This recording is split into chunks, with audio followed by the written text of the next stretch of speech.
Thanks for stopping by Packers.com. I'm Lauren Magiera. It's been raining all day in Seattle. Weird, right? We can spend all night long breaking down the different factors of what it's going to take to win this game tomorrow.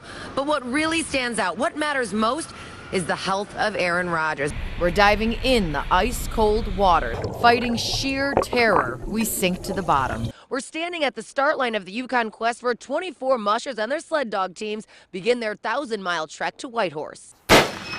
All right. Like that? Just like that. And I know they're all in the center of that paper, right? Oh, yeah. All right. I blew a hole through the middle of it. The last game of the night after 8 o'clock, but this stadium is alive. Excited for Division I play. So if you're searching for that inner child in you that needs a recess, there's nothing like getting a bit of dirt on your face to feel recharged again. This is Newsline 9 Sports. The Green Bay Packers are back from the bye week and getting ready to face Detroit on Sunday. Now, the Lions haven't won here since December 15th, 1991. And just to put into perspective how long ago that actually was, offensive tackle David Bakhtiari tells me what he was doing on that day. Probably crying in my mom's arms. I understand how long it's been, but it ain't going to help us Sunday. 3 of the next Packers games are NFC North foes, with Week 8 in Minnesota and Week 9 back at home hosting Chicago. And the team tells me that a divisional matchup means all the more pressure. The line that can dominate the battle, or at least win the battle, is usually going to come out on top. As far as injuries go, Clay Matthews was limited at practice, but Casey Hayward, James Starks, and Greg Van Roten all sat out. Still, Coach McCarthy says he's not worried about it. Why are we even talking about that? We're going to stay healthy. Everybody's going to play the whole game. We're going to line up with 46 and walk off with 46. How's that for your answer? I'll write that. Okay, so maybe a little bit of sarcasm there. Well, the Packers-Lions game kicks off on Sunday at noon. Do not try this at home. That is my message for this week's Outdoors with Lauren. Now, we go on plenty of adventures, and let me tell you, this one was terrifying. It was an icy cold quest with a goal of getting an up-and-close personal look at some impressive fish. We're out on the Wolf River looking for sturgeon. The sturgeon range in size from around 2 feet, and the big ones go up to 6, and we've seen one that's almost 7 feet. Today we're not casting.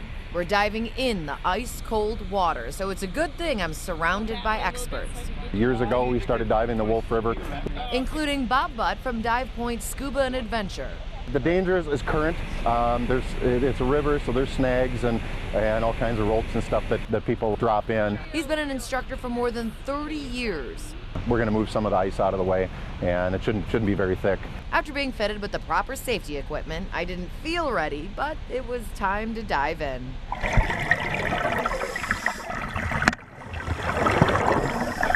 Fighting sheer terror, we sink to the bottom.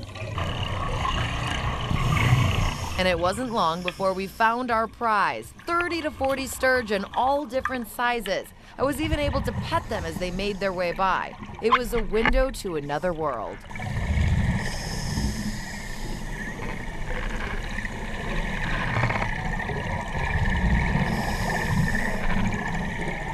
A window that was quickly shut as I started to lose feeling in my hands.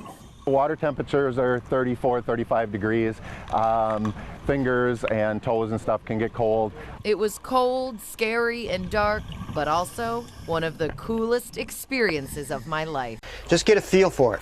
I'm always interested in new approaches to shooting. After competing in a 600-yard shooting competition earlier this summer, I wanted to try a new style. And so if you've seen any World War II movie, you've seen these rifles in use. Jim Casey showed me how to shoot military style using an M1 rifle. You know how to shoot prone, right? Nope. You don't. Oh, okay. Okay. Is it pretty uncomfortable? Yeah. It is. Casey helps me find a posture and a strap setting that makes me feel more confident, but he warns me that this is just practice. I plan on competing in a few weeks in an organized match, and he says that will be much more difficult. That feels much better. It does, okay. Yeah. This type of a shooting is done out in the grass. It's not done sitting on a bench or anything like this. Well, it's obvious I need a little more practice at the shooting range before I feel ready to showcase this new style of shooting. All right. Like that? Just like that. And I know they're all in the center of that paper, right?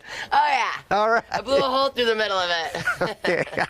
But after all, practice does make perfect. Very good. Lauren Magiera, Newsline 9 Sports.